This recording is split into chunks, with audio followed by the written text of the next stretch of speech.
ఎవరున్నారు ఈ లోకంలో నన్ను దరి చేర్చేవారు?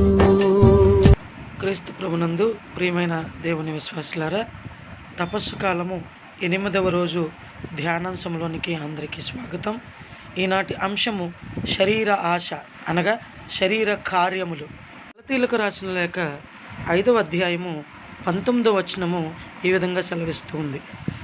శరీర కార్యములు స్పష్టమే, అవి ఏమన్నా జారత్వము, అపవిత్రత, కాముకత్వము. అలాగే మనం 21వ వచనం చూసినట్లయితే త్రాగబోతుతనము, విందులు, వినోదములు. ఇటువంటి పనులు చేయువారు దేవుని రాజ్యమునకు వారసులు కారని పునీత పౌలు గారు హెచ్చరిస్తూ ఉన్నారు.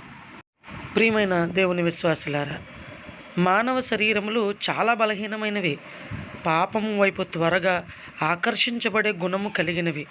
మనలో ఉన్న ఆత్మకు, శరీరమునకు నిత్యం పోరాటం జరుగుతూనే ఉంటుంది.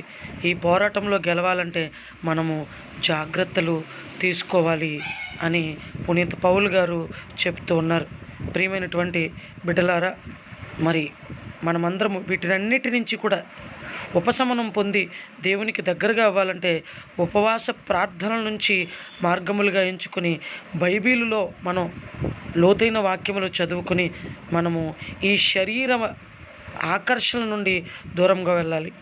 శరీరము గూర్చి చాలా ఆరోగ్యకర సూత్రాలు పాటించి జాగ్రత్తలు తీసుకుంటాం. ఆత్మ గురించి కూడా మనం జాగ్రత్తలు పాటించాలి. మరి యొక్క దీక్షా కాలంలో లేదా తపస్సు కాలము చాలా విలువైనది మన శరీరములను శుద్ధి చేసుకోవడానికి. దేవుని యొక్క వాక్యము ద్వారా, దేవునితో జతగా ఉండడం ద్వారా మనము ఈ యొక్క శరీర కోరికలను, ఆకాంక్షలను తగ్గించుకొని ఆత్మీయంగా దేవునిలో ఎదగడానికి మనందరం కూడా ప్రయత్నం చేద్దాం. ప్రియమైన దేవుని బిడ్డలారా, ఆత్మ పరిశీలన. నా దేహం దేవుని ఆలయముగా ఉన్నదా, సాతానికి నిలయముగా ఉన్నదా? నా శరీర క్రియలను ఎందుకు జయించలేకపోతూ ఉన్నాను? ఒకసారి మనందరం కూడా ఆత్మ పరిశీలన చేసుకుని ప్రార్థన చేసుకుందాం. ప్రార్థన. పరిశుద్ధుడు అయిన దేవా, నా శరీరంతో చేసిన ప్రతి పాపాన్ని క్షమించి మీ పరిశుద్ధ రక్తంతో కడిగి శుద్ధి చేయండి. నా పాపం వలననే మీ శరీరం నలగగొట్టబడిందని తెలుసుకొని ఇక ఎప్పటికీ శరీర ఇచ్చలకు లొంగక మేము సంతోషపెట్టే బిడ్డగా జీవించు భాగ్యం మాకు ప్రసాదించమని మా నాథుడైన క్రీస్తు ద్వారా మనవి చేసి వేడుకొనుచున్నాము పరమ తండ్రి. ఆమెన్. పిత, పుత్ర, పవిత్రాత్మ నామమున కడుగుమయా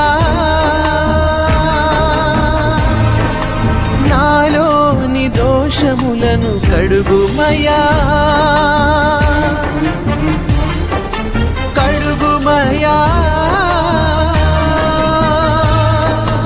నాలోని దోషములను కడుగుమయా, పరిశుద్ధ రక్తముతో కడుగుమయా, నీ పరిశుద్ధ రక్తముతో కడుగుమయా.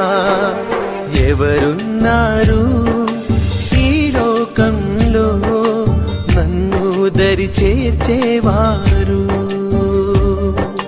పాపములో ఉన్న నన్ను దరి చేర్చేవారు ఎవరు? ఉన్న పాటున యేసే నన్ను లేవనెత్తెను, కడవరకు తోడు ఉండెను, నాతో కడవరకు తోడు ఉండెను.